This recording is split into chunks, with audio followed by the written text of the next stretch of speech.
आम्ही tournament boycott करणार आहे. आम्ही टुर्नामेंट खेळू, पण भारतासोबतची मॅच आम्ही फक्त बॉयकॉट करणार आहे.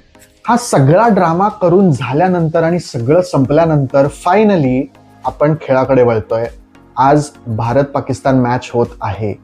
पाकिस्तानच्या बॅटिंग लाईनअप बद्दल बोलाल तर साहिबजादा फरहान चांगल्या टचमध्ये आहे. सईम अयूब सुद्धा चांगला खेळतोय.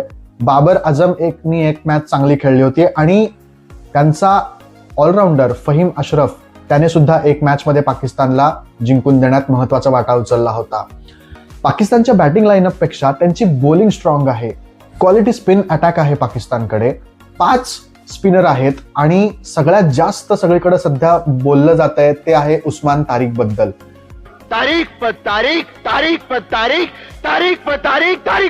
काय युनिक आहे उस्मान तारिक बद्दल?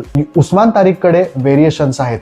तो गुगली टाकतोय, तो कॅरम बॉल सुद्धा टाकतोय आणि त्याची लेंथ अॅक्युरेट आहे. युनिक गोष्ट जर त्याच्याबद्दल बोलायची म्हणली तर तो जेव्हा बॉलिंगला येतोय, बॉलिंग टाकण्याच्या अगोदर थोडासा पॉज घेतोय आणि मग बॉल टाकतोय, ते सुद्धा थोड्याशा बेंड अँगलनी किंवा स्लिंग ऍक्शन आपण ज्याला म्हणतो तशा स्लिंग ऍक्शननी बॉल टाकतोय. नॉर्मल बॅट्समनला अशा ऍक्शन खेळायची सवय नसती. ह्या माइंडसेटमध्ये बॅट्समनला खेळता यावं म्हणून आज जे प्रॅक्टिस सेशन झालं आपल्या भारतीय टीमचं, स्वतः सूर्यकुमार यादवनी उस्मान तारिक सारखी बॉलिंग ऍक्शन करून आपल्या बॅट्समनला तशा बॉलिंग ऍक्शननी खेळण्याची प्रॅक्टिस करून घेतली, जी की प्लस पॉइंट ठरू शकते.